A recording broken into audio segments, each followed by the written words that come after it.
जय हिंद दोस्तों, आप सभी का हमारे यूट्यूब चैनल विद्यालय एजुकेशन में स्वागत है। मैं सचिन आज आप सभी के लिए बीपीएससी टीआरई 3.0 और टीआरई 4.0 एग्जाम के लिए जो है एमसीक्यू क्लास लेकर आए हैं। और ये सारे जितने भी क्लास है ये बिहार के संयुक्त पीसीएस परीक्षा प्रीलिम्स परीक्षा के क्वेश्चन होंगे। इसमें आपको सामान्य ज्ञान और सामान्य विज्ञान के क्वेश्चन देखने को मिलेंगे और इनका जो है व्याख्या सहित हल भी मिलेगा। ठीक है, और ये क्लास आप सभी के लिए बहुत ही इंपॉर्टेंट है क्योंकि बीपीएससी जो है अपने पुराने क्वेश्चन को बार बार रिपीट भी करती है अपने एग्जाम में, तो उसके लिए भी आपको जो है बहुत बेनिफिट मिलेगा। तो चलिए शुरू करते हैं आज की इस क्लास में बिना किसी देरी के। आप सभी का स्वागत है। आज की क्लास में आपका सभी का पहला क्वेश्चन है, आप देख सकते हैं हड़प्पा में एक उन्नत जल प्रबंधन प्रणाली का पता कहाँ से चलता है, ये बताना है हमें। हड़प्पा जो सभ्यता है यहाँ पर एक उन्नत जल प्रबंधन प्रणाली का जो पता चलता है ये हमें धौलावीरा में पता चलता है। ये ऑप्शन करेक्ट हो जाएगा। धौलावीरा की जब स्थल की खुदाई होती है तो वहां के से एक विशाल सैंधवकालीन नगर के अवशेष का और एक उन्नत जल प्रबंधन प्रणाली का पता चलता है।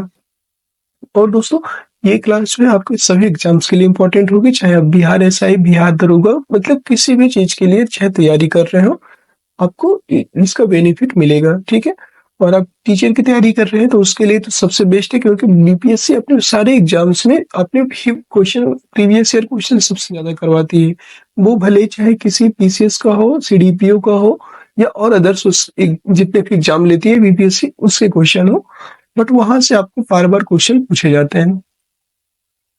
धौलावीरा को यूनेस्को द्वारा विश्व विरासत स्थल घोषित किया गया है और लोथल गुजरात के अहमदाबाद जिले में भोगवा नदी के किनारे आपका धौलावीरा स्थित है। यहाँ गोदीवाड़ा बंदरगाह के अतिरिक्त मृदभांड 3 युग्मित समाधियों के साक्ष्य मिले हैं। कालीबंगा राजस्थान के गंगानगर जिले में घग्गर नदी के तट पर स्थित है।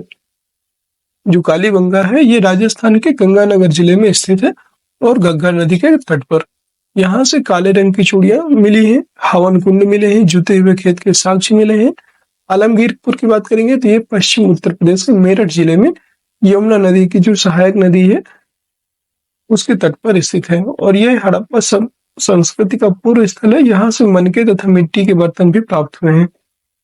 इस तरह से देखिए आपने पढ़ा इसका व्याख्या तो आपको बहुत सारे क्वेश्चन मिल गए और बहुत सारे जितनी भी जगह हैं सभी के बारे में जानकारी मिल चुकी है। ठीक है, सेकंड क्वेश्चन है 16 महाजनपदों की सूची उपलब्ध है। वेरी इंपॉर्टेंट क्वेश्चन है ये, टीआरई 1 में यहाँ से क्वेश्चन पूछा था महाजनपदों से। तो 16 महाजनपदों की सूची उपलब्ध है तो ये अंगुत्तर निकाय में उपलब्ध है, बी ऑप्शन राइट हो जाएगा। बौद्ध ग्रंथ अंगुत्तर निकाय तथा जैन ग्रंथ भगवती सूत्र में बुद्धकालीन 16 महाजनपदों का उल्लेख प्राप्त है। 16 महाजनपदों में अशमक या अशक महाजनपद जिसकी राजधानी पोतन थी दक्षिण भारत में अवस्थित एकमात्र महाजनपद है। याद रखिएगा असमक एक ऐसा महाजनपद है जिसकी राजधानी पोतन थी और ये दक्षिण भारत में स्थित है। इन महाजनपदों में सबसे शक्तिशाली आप सभी को पता है मगध महाजनपद था जो सबसे अधिक शक्तिशाली था। ठीक है, थर्ड क्वेश्चन है ईसा पूर्व 6वीं सदी में विश्व की प्रथम गणतंत्रात्मक व्यवस्था कहाँ थी। ये भी बहुत इंपॉर्टेंट क्वेश्चन है और ये इसका राइट आंसर हो जाएगा वैशाली, ये ऑप्शन करेक्ट हो जाएगा। पटना से 55 किलोमीटर दूर गंगा नदी के पार वैशाली स्थित है और वज्जी और लिच्छवियों के काल में ईसा पूर्व की 6वीं शताब्दी में यह यहाँ प्रथम गणतंत्रात्मक व्यवस्था भी स्थापित हुई थी, ये ऑप्शन करेक्ट हो जाएगा। नेक्स्ट क्वेश्चन है क्वेश्चन नंबर 4, जिसके ग्रंथ में चंद्रगुप्त मौर्य का विशिष्ट रूप से वर्णन है वह कौन है, ये बताना है। चंद्रगुप्त जो मौर्य है इसमें जो है विशिष्ट वर्णन है इसका, ये बताना है। इसका राइट आंसर जो विशाखदत्त के जो ग्रंथ है उसमें चंद्रगुप्त मौर्य के जो प्रशासन है चंद्रगुप्त मौर्य में जो है विशिष्ट जानकारी मिलती है चंद्रगुप्त मौर्य के बारे में, सी ऑप्शन करेक्ट हो जाएगा। अगला प्रश्न है आपका 5 नंबर, वह स्रोत जिसमें पाटलिपुत्र के प्रशासन का वर्णन मिलता है वह है। वेरी इंपॉर्टेंट क्वेश्चन है और यह है इंडिका। इंडिका एक ऐसी पुस्तक है जिसको मेगास्थनीज ने लिखी थी और ये मेगास्थनीज कौन था, चंद्रगुप्त मौर्य जो था उसके दरबार में एक दरबारी की तरह आया था और ये जो है इसने पाटलिपुत्र के प्रशासन का वर्णन अपनी बुक इंडिका में किया था, सी ऑप्शन करेक्ट हो जाएगा। पाटलिपुत्र के प्रशासन का वर्णन इंडिका में है और मेगास्थनीज की इंडिका के अनुसार मौर्य काल में पाटलिपुत्र प्रशासन का दायित्व 30 नागरिकों की सभा पर था जो 5-5 सदस्यों की 6 समितियों में संगठित थी। मेगास्थनीज ने पाटलिपुत्र को पॉलीब्रोथा कहा है, और दिव्यावधान बौद्ध धर्म से संबंधित ग्रंथ, जबकि कौटिल्य कृत अर्थशास्त्र का संबंध राजनीति शास्त्र से है। ये भी आप याद रखेंगे। जो अर्थशास्त्र है ये कौटिल्य का है। कौटिल्य मतलब विष्णुगुप्त या चाणक्य, याद रखिएगा। और दिव्यावधान ग्रंथ किसका है? ये जो है कौटिल्य कृत है, ये भी याद रखिएगा। नहीं, दिव्यावधान जो है बौद्ध धर्म से संबंधित है। ये बौद्ध धर्म से संबंधित है दिव्यावधान। ये अर्थशास्त्र है, कौटिल्य से संबंधित है। नेक्स्ट क्वेश्चन है आपका क्वेश्चन नंबर 6। तृतीय बौद्ध संगीति कहाँ आयोजित हुई थी? वत्स, पाटलिपुत्र, कौशाम्बी या कश्मीर? ये पाटलिपुत्र में जो है इसका आयोजन हुआ था। किसके समय में? ये अशोक के समय में तृतीय बौद्ध संगीति का आयोजन हुआ था। यहाँ पे जो है सभी चारों बौद्ध संगीतियां दी हुई हैं। आप एक बार जो है ध्यान से देख लीजिए। चाहे तो आप इसका जो है स्क्रीनशॉट भी एक बार ले सकते हैं। स्क्रीनशॉट ले लेंगे तो आपको हमेशा के लिए याद हो जाएगा। मतलब 2-3 बार देख लेंगे तो एकदम से याद हो जाएगा। बौद्ध संगीति की बात करेंगे तो प्रथम बौद्ध संगीति है आपकी 483 ईसा पूर्व हुई थी। ये महाकश्यप इसके अध्यक्ष थे और ये अजातशत्रु के समय में हुई थी, राजगृह वैशाली में। द्वितीय बौद्ध संगीति आपका 383 ईसा पूर्व, जस्ट 100 वर्ष बाद हुई थी। तो 383 ईसा पूर्व हुई थी, सवाकामी इसके अध्यक्ष थे और कालाशोक के काल में हुई थी वैशाली में। फिर इसके बाद बात करेंगे तृतीय बौद्ध संगीति की, तो ये हुई थी अशोक के समय। देखिए, तृतीय बौद्ध संगीति 247 ईसा पूर्व में हुई थी। मोगलीपुत्र तिस्स इसके अध्यक्ष बने और अशोक के शासनकाल में ये आयोजित हुई थी। पाटलिपुत्र जो स्थान है यहाँ पर इसका आयोजन हुआ था तृतीय बौद्ध संगीति का।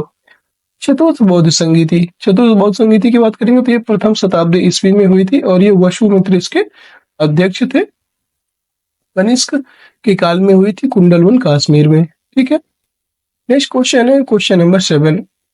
इस शासक द्वारा प्रथम पाटलिपुत्र का राजधानी के रूप में चयन किया गया? प्रथम पाटलिपुत्र किस शासक के द्वारा सर्वप्रथम पाटलिपुत्र का राजधानी के रूप में चयन किया गया था? पाटलिपुत्र में किसके शासनकाल में हुई थी? अशोक के शासन के काल में। लेकिन अशोक के शासनकाल में भी बताया ना आपको कि अशोक के शासनकाल में सबसे पहले पाटलिपुत्र में प्रथम बौद्ध संगीति हुई थी और उसी पाटलिपुत्र को जो राजधानी के रूप में बनाया था वो था उदयन। सी ऑप्शन इसका राइट हो जाएगा। उदयन ने पहली बार जो है पाटलिपुत्र अपनी राजधानी स्थानांतरित किया था। नेक्स्ट क्वेश्चन है आपका क्वेश्चन नंबर 8। अशोक के शिलालेखों में प्रयुक्त भाषा है, तो अशोक के जो शिलालेख है उनके जो भाषा है वो है प्राकृत। बी ऑप्शन करेक्ट हो जाएगा। अशोक के अधिकांशतः शिलालेखों में प्राकृत भाषा तथा ब्राह्मी लिपि का प्रयोग हुआ है और इसके शिलालेख 14 विभिन्न लेखों के सम्मिलित रूप है जो सहबाजगढ़ी, मानसेहरा, गिरनार, एर्रागुड़ी, जौगढ़, कालसी, धौली, सोपारा से प्राप्त हुए हैं। इन अभिलेखों में सहबाजगढ़ी तथा मानसेहरा खरोष्ठी लिपि में भी है तथा अब तक्षशिला अरेमाइक लिपि में है। तक्षशिला जो शिलालेख है ये अरेमाइक लिपि में उत्कीर्ण है। 9 नंबर प्रश्न है, निम्नलिखित में से किस मौर्य राजा ने दक्कन की विजय की थी? दक्कन की विजय करने वाले थे चंद्रगुप्त मौर्य। याद रखिएगा, चंद्रगुप्त मौर्य ने जो है दक्कन की विजय की थी। इसी को दक्षिण की विजय भी कहते हैं। प्रथम मौर्य शासक चंद्रगुप्त मौर्य ने दक्कन की विजय की थी और यूनानी लेखक जस्टिन ने लिखा है कि चंद्रगुप्त मौर्य ने अपनी 6 लाख सेना को लेकर समस्त भारत को रौंद दिया था। क्वेश्चन नंबर 10 है, मेगास्थनीज ने भारतीय समाज को कितनी श्रेणियों में विभाजित किया? तो मेगास्थनीज जो थे इन्होंने 7 श्रेणियों में विभाजित किया था। बहुत इंपॉर्टेंट क्वेश्चन है। 7 श्रेणियों में जो है मेगास्थनीज ने भारतीय समाज को विभाजित किया था। मेगास्थनीज ने भारतीय समाज को 7 श्रेणियों में विभाजित किया। ये श्रेणियां थी दार्शनिक, किसान, अहीर, कारीगर, शिल्पी, सैनिक, निरीक्षक तथा सभासद। मेगास्थनीज को यूनानी शासक सेल्यूकस निकेटर ने चंद्रगुप्त मौर्य के दरबार में भेजा था। क्वेश्चन नंबर 11 है, अर्थशास्त्र के अनुसार सीता भूमि का प्राय है। सीता जो भूमि थी इसका क्या प्राय है? इसका जो अभिप्राय है यह है जनजातियों द्वारा जोती जाने वाली भूमि। जनजातियों के द्वारा जो भूमि जोती जाती थी उसे हम सीता भूमि कहते थे। सी ऑप्शन राइट हो जाएगा। मौर्य साम्राज्य में 2 प्रकार की भूमि थी। एक तो वह जो राज्य के प्रत्यक्ष अधिकार में थी और दूसरी वह जो किसानों के पास अब थी। और राज्य को अपनी प्रत्यक्ष भूमि से जो आय प्राप्त होती थी उसे सीता आय या सीता भूमि कहते थे। वस्तुतः राज्य की भूमि पर दासों, कर्मकारों, शूद्रों अर्थात जो जनजातियां थी और कैदियों के द्वारा कृषि कार्य संपन्न किया जाता था। मौर्य काल में कृषि विभाग की देखरेख के लिए सीता अध्यक्ष करता था। जो जितना भी कृषि कार्य होता था उसकी देखरेख कौन करता था? सीता अध्यक्ष। चीनी यात्री ह्वेनसांग ने किस विश्वविद्यालय में अध्ययन किया था? इन्होंने जो है नालंदा विश्वविद्यालय में अध्ययन किया था। डी ऑप्शन करेक्ट हो जाएगा। चीनी यात्री ह्वेनसांग ने 6 वर्ष तक नालंदा विश्वविद्यालय में अध्ययन किया और नालंदा विश्वविद्यालय बिहार के राजगीर में स्थित है। इसकी स्थापना कुमारगुप्त ने कराई थी और संसद द्वारा इसे राष्ट्रीय महत्व का संस्थान भी घोषित किया गया है। विक्रमशिला आधुनिक भागलपुर बिहार में 24 मील दूर पर पत्थरघाट नामक पहाड़ी पर स्थित है। इसकी स्थापना पाल नरेश धर्मपाल ने की थी। जो आपका विक्रमशिला विश्वविद्यालय है, इसकी स्थापना किसने करवाई? धर्मपाल ने। और जो आपका नालंदा विश्वविद्यालय है, इसकी स्थापना गुप्त शासक कुमारगुप्त ने करवाई थी।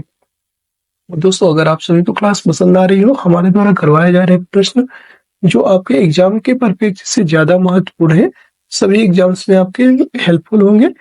तो अगर आप सभी को क्लास पसंद आ रही है तो क्लास को एक बार प्लीज सभी लोग लाइक कर दीजिएगा, शेयर कर दीजिएगा और सभी लोग जो है टेलीग्राम चैनल को जरूर ज्वाइन कर लीजिए। 13 नंबर प्रश्न है, जब उसने राजत्व किंगशिप प्राप्त किया तो वह शरीयत के नियमों और आदेशों से पूर्णतः स्वतंत्र था। यह कथन बर्नी ने यह कथन किस मुस्लिम सुल्तान के लिए कहा था? यह बताना है। किस सुल्तान के लिए बर्नी ने यह बात कही थी? वो था मोहम्मद बिन तुगलक। ये Mohammad Tughlaq. D option right हो जाएगा। मोहम्मद तुगलक के विषय में जियाउद्दीन वर्नी ने अपनी पुस्तक तारीख फिरोजशाही में लिखा कि जब उसने राज सत्ता पाई तब वह शरीयत के नियमों और आदेशों से पूर्णतः स्वतंत्र था। वह दिल्ली सल्तनत का प्रथम सुल्तान था जिसने हिंदुओं और निम्न जातियों के व्यक्तियों को प्रशासन में उच्च स्थान भी प्रदान किया था। 14 नंबर प्रश्न है, सल्तनत काल में भू राजस्व का सर्वोच्च ग्रामीण अधिकारी कौन था?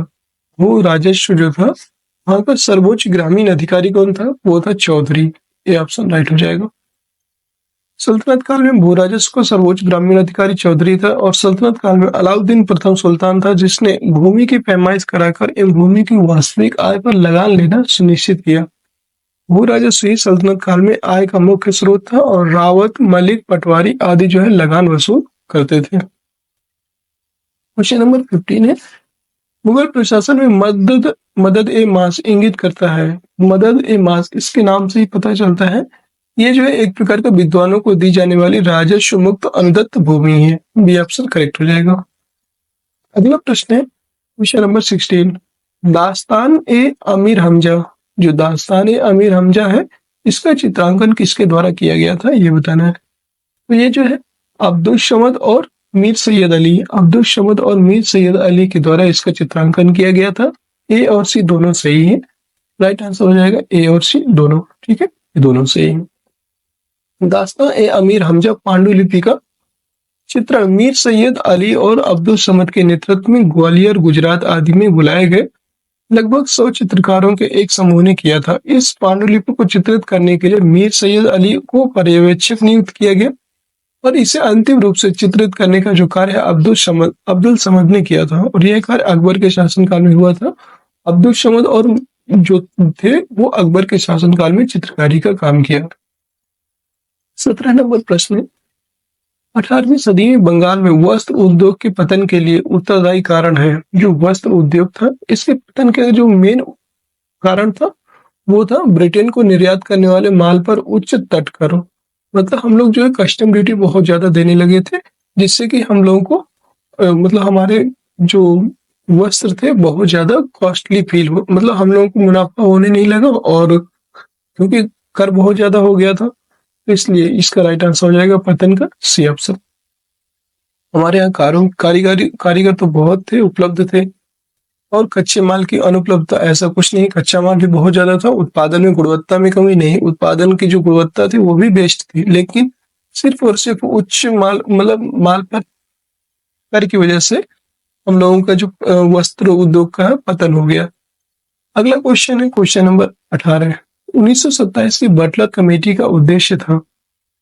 तो 1927 की जो बटलर कमेटी है, इसका उद्देश्य था भारत सरकार तथा देशी राज्यों के मध्य संबंधों को सुधारना। डी ऑप्शन करेक्ट हो जाएगा। अगला प्रश्न 19 नंबर, 1906 में मिंटो से शिमला में मिले मुसलमानों के शिष्टमंडल ने प्रार्थना की। इसलिए प्रार्थना की थी, ये मुसलमानों ने जो है पृथक निर्वाचन वर्ग के लिए प्रार्थना की थी। ये ऑप्शन करेक्ट हो जाएगा। अगला क्वेश्चन है आपका क्वेश्चन नंबर 20, सन 1935 के विधेयक के तहत गठित संयुक्त संसदीय समिति के अध्यक्ष थे, जिसके परिणाम स्वरूप भारत सरकार कानून 1935 निर्मित हुआ। ये जो है लॉर्ड लिन लिथगो के समय में हुए थे, ये याद रखेंगे, ये ऑप्शन करेक्ट हो जाएगा। अंतिम गोलमेज सम्मेलन नवंबर 1932 में हुआ। एक श्वेत पत्र जारी किया गया जिस पर ब्रिटेन की संसद की संयुक्त प्रवर समिति ने विचार किया और इस समिति के जो अध्यक्ष थे वो थे लॉर्ड लिन लिथगो। इसके सुझावों के आधार पर 1935 ईस्वी का अधिनियम बनाया गया। इस अधिनियम में संघीय व्यवस्था को स्वीकार किया गया। इस अधिनियम ने प्रांतों में द्वैत शासन प्रणाली को समाप्त कर दिया और प्रांतीय स्वायत्तता के सिद्धांत को स्वीकार किया। प्रांतों को प्रशासन के लिए स्वायत्त शासित इकाई माना गया। ब्रिटिश प्रधानमंत्री सर विंस्टन चर्चिल ने मार्च 1942 में घोषणा की कि भारत के संवैधानिक समाधान के लिए स्टैफोर्ड क्रिप्स भारत का दौरा करेंगे। जेम्स मैकडोनाल्ड ने सांप्रदायिक अधिनिर्णय को घोषित किया जो दलितों से संबंधित था। प्रधानमंत्री क्लीमेंट एटली ने 20 फरवरी 1947 को यह घोषणा की कि जून 1948 से पहले उत्तरदायी भारतीय हाथों में सत्ता हस्तांतरण कर दिया जाएगा। क्वेश्चन नंबर 21 है, नागरिक सेवाओं के लिए प्रतियोगी परीक्षा प्रणाली को सिद्धांततः स्वीकार किया गया। जो नागरिक सेवाएं थी तो इनमें कब प्रतियोगी परीक्षा प्रणाली को सिद्धांत रूप से स्वीकार किया गया था? ये 1853 में। जो आपका 1853 का चार्टर एक्ट था, इसके द्वारा प्रतियोगात्मक जो परीक्षा है, कॉम्पिटेटिव एग्जाम्स, उनके आधार पर सरकारी सेवाओं में भर्ती को सिद्धांततः स्वीकार किया गया और इसके लिए प्रावधान 1833 के चार्टर अधिनियम में किया गया था। लेकिन बोर्ड ऑफ डायरेक्टर्स के विरोध के कारण इसे अस्वीकृत कर दिया। लेकिन बाद में फिर से 1853 के चार्टर एक्ट जो हुआ था उसमें इसे शुरू किया गया। 22 नंबर प्रश्न है, लोकनायक के नाम से किसे जाना जाता है? तो ये अभी सबको पता है, TRE 2 में ये क्वेश्चन भी आया था। लोकनायक के नाम से किसे जाना जाता है? तो वो थे जयप्रकाश नारायण जी। सी ऑप्शन करेक्ट हो जाएगा। लोकनायक के नाम से जयप्रकाश नारायण को जाना जाता है और ये समाजवादी विचारधारा के थे। इन्होंने क्रांति की शुरुआत की थी और इस क्रांति में हिंसात्मक गतिविधियों का कोई स्थान नहीं है। लोकनायक द्वारा संपूर्ण क्रांति की अवधारणा 5 जून 1974 को घोषित की गई। क्वेश्चन नंबर 23 है, सत्ता हस्तांतरण के समय निम्नलिखित राज्यों में से एक में कांग्रेस दल का पूर्व विकसित संगठन कौन सा था? तो पूर्व विकसित संगठन जो है मैसूर का था। सी ऑप्शन करेक्ट हो जाएगा। 24 नंबर प्रश्न है, त्रावणकोर में कांग्रेस ने त्रावणकोर राज्य के जिस दीवान की स्वेच्छाचारी सरकार के विरुद्ध सब ने अवज्ञा आंदोलन आरंभ किया हुए थे, वो थे आपके सीपी रामास्वामी अय्यर। ये ऑप्शन करेक्ट हो जाएगा। सीपी रामास्वामी अय्यर जो थे, इनके जो है स्वेच्छाकारी ये एक दीवान थे। इनकी स्वेच्छाचारी सरकार के विरुद्ध सभी ने अवज्ञा आंदोलन आरंभ किया गया था। तो त्रावणकोर के स्वेच्छाचारी दीवान सीपी रामास्वामी अय्यर के विरुद्ध जो है कांग्रेस ने सभी ने अवज्ञा आंदोलन शुरू किया। भारत की आजादी सुनिश्चित हो जाने के बाद भी जो है हैदराबाद, भोपाल, त्रावणकोर जैसी रियासतों के दीवान या महत्वाकांक्षी शासक पहले की भांति स्वेच्छाचारी बने रहने का सपना देख रहे थे। वर्ष 1946-47 के मध्य जिन रजवाड़ों का विलय भारत में हुआ उसका श्रेय सरदार वल्लभ भाई पटेल तथा वीपी मेनन को दिया जाता है। 25 नंबर प्रश्न है, भारतीय राष्ट्रीय कांग्रेस का 1937 का अधिवेशन बिहार के किस शहर में हुआ था? ये जो है क्वेश्चन आपको कल भी बताया था और ये जो है ये कल की क्लास में भी ये क्वेश्चन करवाया था आपको।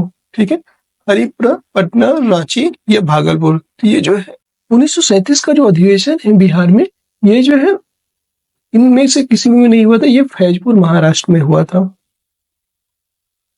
फैजपुर महाराष्ट्र में हुआ था, याद रखेंगे। ठीक है, इसका राइट आंसर हो जाएगा नन ऑफ दीज, इनमें से कोई नहीं। भारतीय राष्ट्रीय कांग्रेस का 50वां अधिवेशन जो था 1937 का, फैजपुर महाराष्ट्र में हुआ, जिसके अध्यक्षता जो है पंडित जवाहरलाल नेहरू जी ने की थी।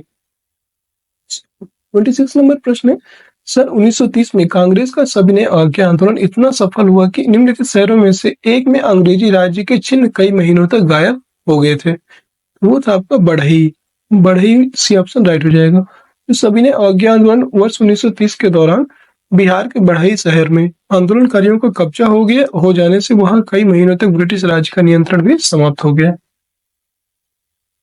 27 नंबर प्रश्न, झंडा गीत किसने लिखा था? देखिए, झंडा गीत से भी एक क्वेश्चन भी पूछा गया था। अभी पीपीएससी TRE 3 में भी पूछा गया था कि वंदे मातरम जो समाचार पत्र है ये किसके द्वारा लिखा गया था। यहाँ से क्वेश्चन पूछा था, लेकिन यहाँ पे झंडा गीत किसने लिखा है? वो थे श्यामलाल पार्षद।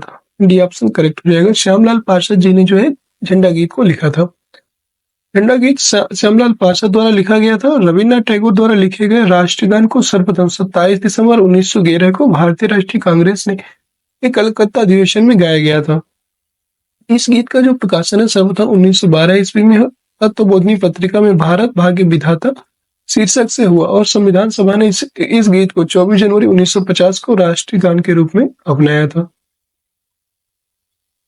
नेक्स्ट प्रश्न है 28। इसने कहा था स्वराज मेरा जन्मसिद्ध अधिकार है और मैं इसे लेकर रहूंगा। वो थे बाल Gangadhar Tilak. D option correct हो जाएगा। दिसंबर 1916 ईस्वी में अंबिका चरण मजूमदार की अध्यक्षता में लखनऊ में जो भारतीय राष्ट्रीय कांग्रेस का अधिवेशन हुआ था, इसकी अध्यक्षता में तिलक ने स्वराज में हमारा जन्मसिद्ध अधिकार है का नारा दिया और लखनऊ समझौते को महत्वपूर्ण करार दिया। क्योंकि लखनऊ समझौते में क्या हुआ था, ये जो है कांग्रेस नरम दल और गरम दल, नरम दल प्लस गरम दल, इन दोनों का आपस में पैचअप हो गया था। मतलब 1907 में क्योंकि इनका जो है विभाजन हुआ था, ब्रेकअप हो गया था। इसके बाद जो है नरम दल और गरम दल का 1916 में फिर से पैचअप हो गया। ठीक है। 29 नंबर प्रश्न है, किस घटना के कारण गांधी जी ने असहयोग आंदोलन नॉन कोऑपरेशन मूवमेंट वापस लिया था? ये हुआ था चौरी चौरा कांड।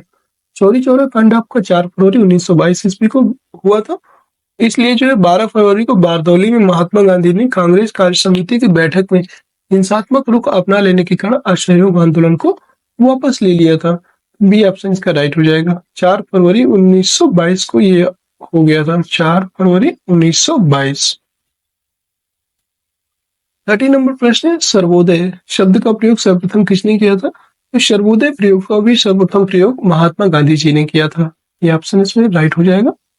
सर्वोदय शब्द का प्रयोग सर्वप्रथम महात्मा गांधी द्वारा किया गया था और गांधी जी के अनुसार सर्वोदय से आशय है कि समाज के सबसे अंतिम व्यक्ति के उदय से था और गांधी जी द्वारा सर्वोदय को संकल्पना को रस्किन के अनटू द लॉस्ट नामक कृति से लिया गया है।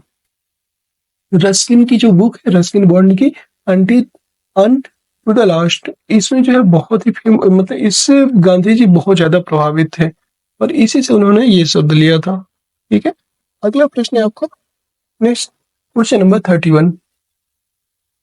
पूना समझौते का उद्देश्य क्या था? पूना जो समझौता है इसका उद्देश्य था दलित वर्ग को प्रतिनिधित्व देना। बी ऑप्शन राइट हो जाएगा। पूना समझौता जो है भीमराव अंबेडकर द्वारा महात्मा गांधी के मध्य पुणे की यरवदा जेल में 1932 में हुआ था और इसका प्रमुख जो उद्देश्य था दलित वर्ग को प्रतिनिधित्व देना था। 32 नंबर प्रश्न है, अंग्रेजों द्वारा भारतीयों को 1947 में सत्ता हस्तांतरित किए जाने के संबंध में कांग्रेस अध्यक्ष कौन थे? ये बताना है। तो 1947 में जब सत्ता हस्तांतरित किया गया था तो उस समय कांग्रेस के अध्यक्ष थे आपके जेबी कृपलानी जी। जेबी कृपलानी जी थे, ये याद रखेंगे। और फिर इसके बाद नवंबर में जो है जेबी कृपलानी जी अब फिर इस्तीफा देते हैं। इसके बाद डॉक्टर राजेंद्र प्रसाद जी बनते हैं। डी ऑप्शन राइट हो जाएगा। वर्ष 1947 में सत्ता हस्तांतरण के समय भारतीय राष्ट्रीय कांग्रेस के जो अध्यक्ष थे वो जेबी कृपलानी थे। 1940 से जून 1946 ईस्वी तक अब्दुल कलाम आजाद भारतीय राष्ट्रीय कांग्रेस के अध्यक्ष रहे। इसके बाद जवाहरलाल अध्यक्ष बने। नवंबर 1946 ईस्वी भारतीय राष्ट्रीय कांग्रेस के अध्यक्ष पद से पंडित जवाहरलाल नेहरू ने त्याग पत्र दे दिया और फलतः जेबी कृपलानी जो है अध्यक्ष बनाए गए। नवंबर 1947 में कृपलानी ने इस पद से त्यागपत्र दे दिया और डॉक्टर राजेंद्र प्रसाद जी अध्यक्ष बनाए गए, जिन्होंने दिसंबर 1947 के दिल्ली अधिवेशन की अध्यक्षता की थी। जो 1947 का दिल्ली अधिवेशन था बहुत महत्वपूर्ण अधिवेशन था। कभी ऐसी मतलब डिस्क्रिप्शन वाली क्लास मिलेगी तो फिर आपको बहुत अच्छे समझाएंगे और इसको और अच्छे से एक्सप्लेन करेंगे।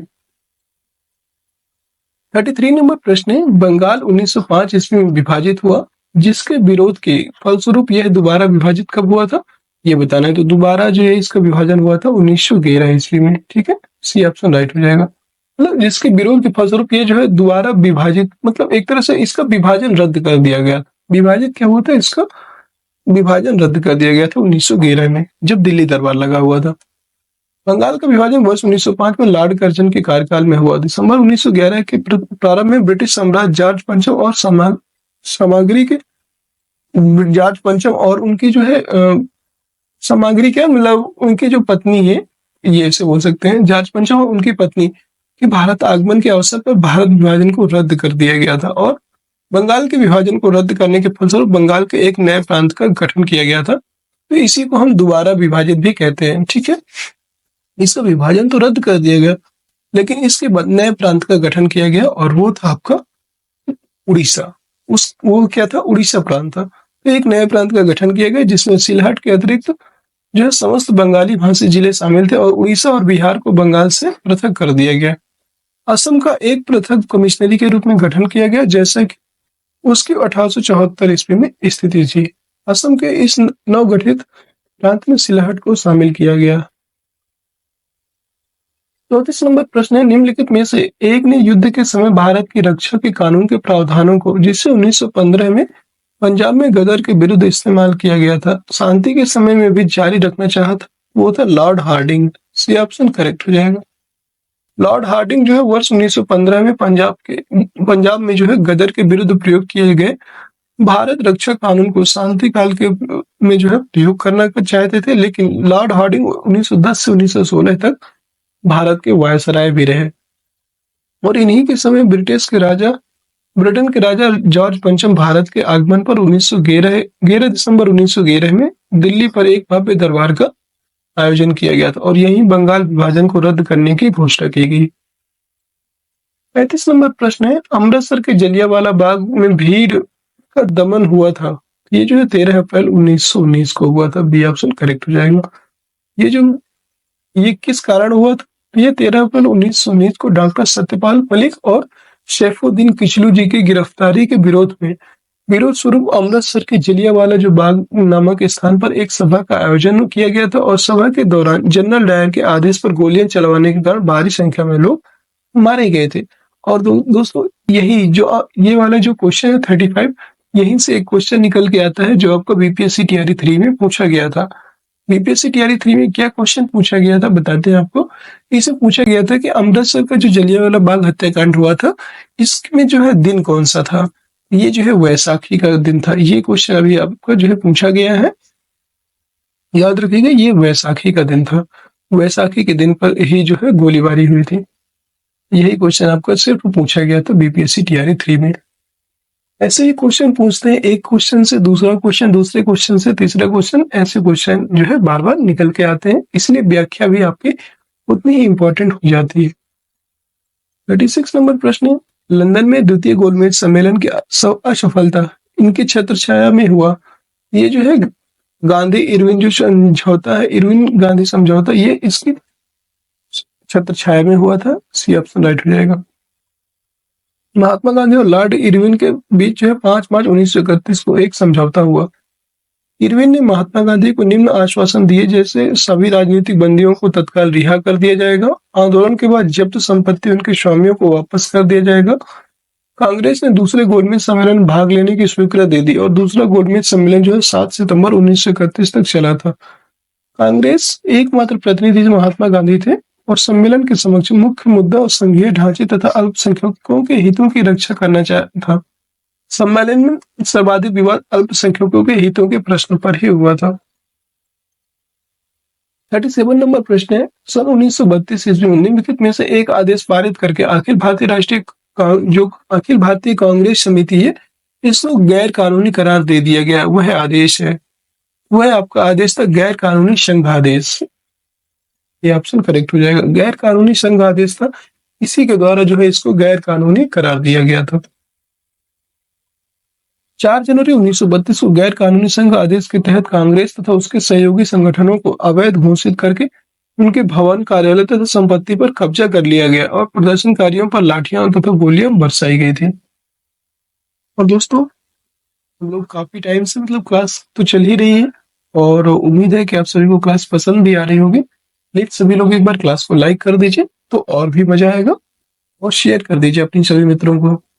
अगर आप चैनल में नए हैं तो चैनल को सब्सक्राइब कर लीजिए। ऐसे ही तमाम वीडियो आपके लिए डेली हम लोग लेकर आते हैं और याद रखेंगे कि आपकी होली भी आने वाली है, लेकिन हम लोग होली में भी 1-2 वीडियो लेकर आएंगे जिससे कि आपका रिवीजन होता रहे थोड़ा थोड़ा। अगर आपको टाइम मिलता है तो आप देख लीजिएगा, नहीं मिलता है तो एक दिन स्किप करके देख लीजिएगा, लेकिन हम जो है डेली आपके लिए कुछ न कुछ लेकर आएंगे जिससे कि आप लोगों का हौसला बना रहे, आप लोगों के एग्जाम देने का एक जुनून रहे। और हाँ, एक चीज याद रखिए, आपको एक ये हमारी क्लास तो देखना ही है, चलो ठीक है, इसके बाद भी आपको जो है बुक्स जरूर पढ़ना है।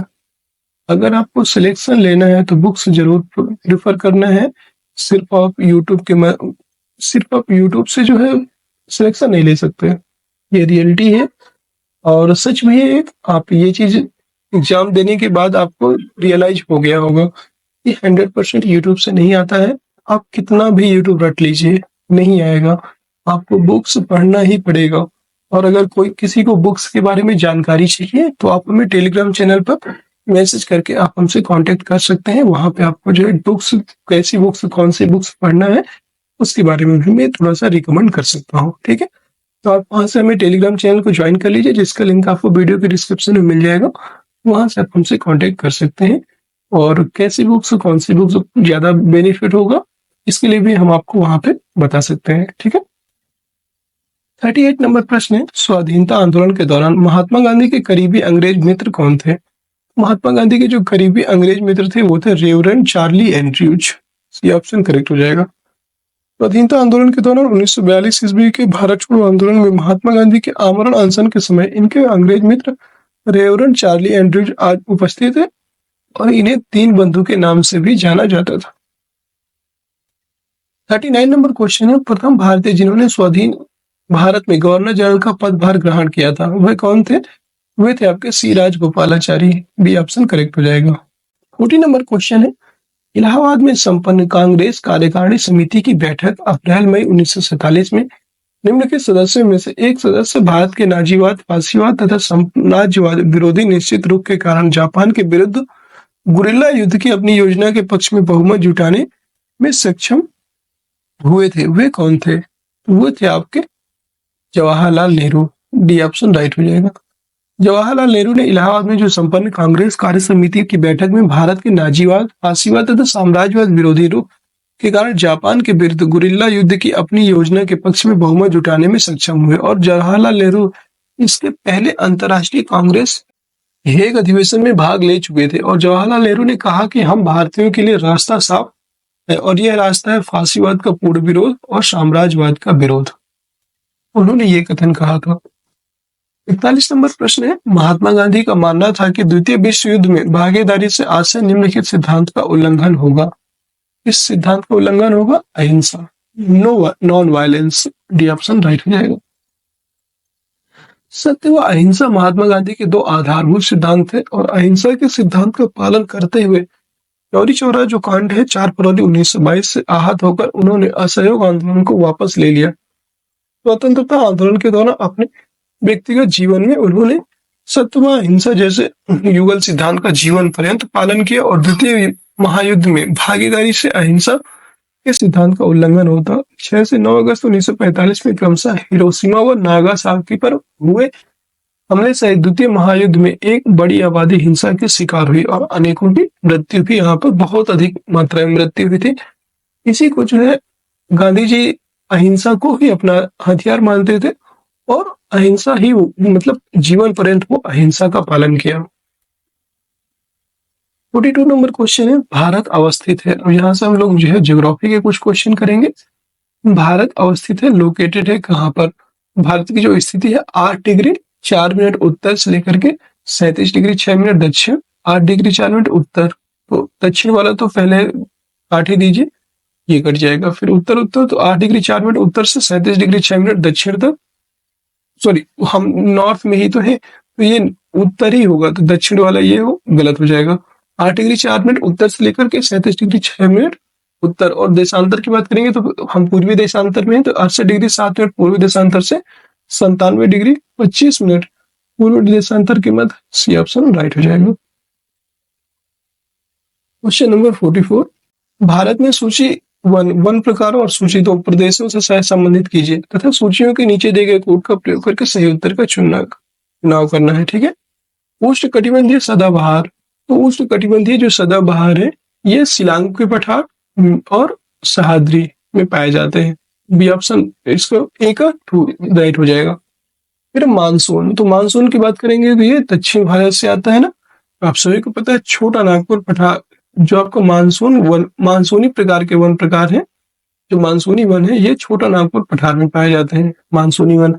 शीतोष्ण की बात करेंगे तो शीतोष्ण जो पठार है ये आपका नीलगिरी, पूर्वी और पश्चिमी हिमालय और नीलगिरी में पाए जाते हैं। शीतोष्ण वन प्रकार पूर्वी और पश्चिम हिमालय और नीलगिरी वाले क्षेत्र में पाए जाते हैं। कच्छ मैंग्रोव तो ये आपको पश्चिम बंगाल और तराई क्षेत्र में पाए जाएंगे। तो इसका जो राइट आंसर हो जाएगा A2B1C4, सी ऑप्शन इसका राइट हो जाएगा। उष्णकटिबंधीय सदाबहार वन शिलांग पठार सह्याद्री में पाया जाता है। मानसूनी वन छोटा नागपुर पठार और शिवालिक। शीतोष्ण वन पूर्वी एवं पश्चिमी हिमालय और नीलगिरी पर। कच्छ मैंग्रोव वन पश्चिमी बंगाल और तराई क्षेत्र पर पाए जाते हैं। 45 नंबर क्वेश्चन है, भारत में ताम्र स्वर्ण लौह कोयला निम्नलिखित में से किस वर्ग के स्थानों से संबंधित है? तो ताम्र की बात करेंगे तो आपका क्षेत्रीय, याद रखिएगा ये क्षेत्रीय, ये इसी को तांबा खेतड़ी भी बोलते हैं, क्षेत्रीय भी बोलते हैं और खेतड़ी भी बोलते हैं। तो ये राजस्थान में पाया जाता है। स्वर्ण की बात करेंगे तो कोलार, ये भी सही है। फिर है लोहे की बात करेंगे तो कुंद्रेमुख लोहे के लिए प्रसिद्ध है। झरिया आपका झारखंड से कोयला के लिए प्रसिद्ध है। ए ऑप्शन ही इसका राइट हो जाएगा। ठीक है, तो ए ऑप्शन इसका राइट हो जाएगा। नेक्स्ट क्वेश्चन है क्वेश्चन नंबर 46, भारत के मत्स्य संसाधनों के संबंध में निम्नलिखित कथनों पर मनन करना, ये बताना। भारत के जो मत्स्य संसाधन है उसके बारे में बताना है। तो मत्स्य उत्पादन में भारत का विश्व में 6वां स्थान है। अतः स्थलीय मत्स्य उत्पादन में दूसरा, अंतः जो है स्थलीय मत्स्य उत्पादन में दूसरा है। ठीक है, इसमें बताना है कि कौन सा जो है सही हो जाएगा। पहला इसमें एकदम सही है। फिर भारत के पास गहन सागरीय मत्स्य है तो 20 लाख वर्ग किलोमीटर का अनन्य आर्थिक क्षेत्र मौजूद है, जो तट से 320 किलोमीटर तक समुद्र में विस्तारीय है। ये विस्तार है इसका, ये भी सही है। ये भारत के सकल घरेलू उत्पाद में मत्स्य व्यवसाय का योगदान लगभग 1% है। ये कथन भी सही है। भारत का वर्तमान वार्षिक मत्स्य उत्पादन लगभग 30 मिलियन टन है, जिसका 60% से अधिक निर्यात कर दिया जाता है। ये गलत है। इसका जो राइट आंसर होगा 1, 2, 3, डी ऑप्शन राइट हो जाएगा।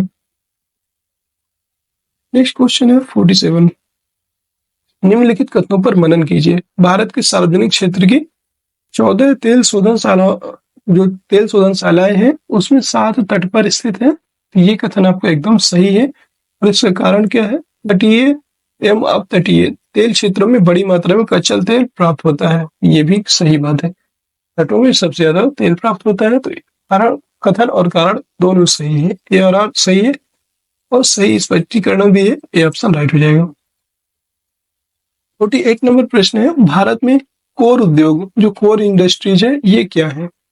जो कोर इंडस्ट्रीज होता है ये विद्युत भी होता है, पेट्रोलियम पदार्थ भी होता है और कोयला भी होता है। डी ऑप्शन राइट हो जाएगा इनमें से सभी। भारत में जो है 8 कोर उद्योग हैं। ये उद्योग जो है कोयला, कच्चा तेल, प्राकृतिक गैस, रिफाइनरी उत्पाद, उर्वरक, स्टील, सीमेंट व विद्युत है। और ये उद्योग जो है भारत की अर्थव्यवस्था में महत्वपूर्ण योगदान देते हैं। क्वेश्चन नंबर 49, विश्व के विशाल वाले जो पर्वत हैं, इनकी रचना आज से लगभग कितने मिलियन वर्ष पूर्व हुई थी? तो ये लगभग 300 मिलियन वर्ष पूर्व हुई थी। डी ऑप्शन करेक्ट हो जाएगा। नेक्स्ट क्वेश्चन है क्वेश्चन नंबर 50, विश्व के 80% सक्रिय ज्वालामुखी निम्नलिखित में से किन पेटियों में पाए जाते हैं? अंध महासागरीय पेटी नहीं, यहाँ पर नहीं पाए जाते। मध्य महाद्वीपीय पेटी यहाँ पर पाए जाते हैं। फिर आपका परिप्रशांत पेटी यहाँ भी पाए जाते हैं। हिंद महासागरीय पेटी यहाँ पर नहीं पाए जाते। उसका जो राइट आंसर हो जाएगा 2 और 3, ये ऑप्शन करेक्ट हो जाएगा। जिस ज्वालामुखी से लावा, गैस आदि निरंतर निकलते रहते हैं उसे सक्रिय ज्वालामुखी कहा जाता है। विश्व के जो 80% सक्रिय ज्वालामुखी है ये महाद्वीपीय पेटी और परिप्रशांत पेटी में पाए जाते हैं। और एक क्वेश्चन है आप सभी के लिए, जिसका आंसर आप सभी को कमेंट बॉक्स में कमेंट करना है। विश्व के विशालतम स्वर्ण क्षेत्र दक्षिण अफ्रीका की निम्नलिखित में से कौन सी पर्वत श्रेणियों में अवस्थित है? ये बताना है। कौन सा स्वर्ण क्षेत्र जो है दक्षिण अफ्रीका की पर्वत श्रेणियों में अवस्थित है? रोगेवेल्डबर्ग, ग्रूट स्वाटबर्ग, विटवाटसरैंड और ड्रैकेंसबर्ग, इनमें बताना है इसका राइट आंसर क्या होगा। जिसको भी आए कमेंट बॉक्स में कमेंट कीजिएगा, जिसको नहीं है तो कमेंट बॉक्स में पूछ लीजिएगा। ठीक है, और कैसी लगी आज की क्लास कमेंट सेक्शन में जरूर बताइएगा। अगर आप सभी को क्लास पसंद आए तो क्लास को एक बार सभी लोग जो है लाइक कर दीजिए, शेयर कर दीजिए, और चैनल में नए हैं तो चैनल को सब्सक्राइब भी जरूर कर दीजिएगा। ऐसी ही वीडियो पाने के लिए। मैं जो है डेली ऐसे ही वीडियो और सभी जितने भी आपके एग्जाम्स पुराने हुए हैं उन सभी का जो है सारे क्वेश्चन लेकर आएंगे और धीरे धीरे करवाते जाएंगे। आपका कंप्लीट हो जाएगा पूरा, जितना भी अभी तक जीएस का पोर्शन है पूरा जीएस कंप्लीट हो जाएगा। और साथ ही में हम लोग जो है एनसीईआरटी और एससीईआरटी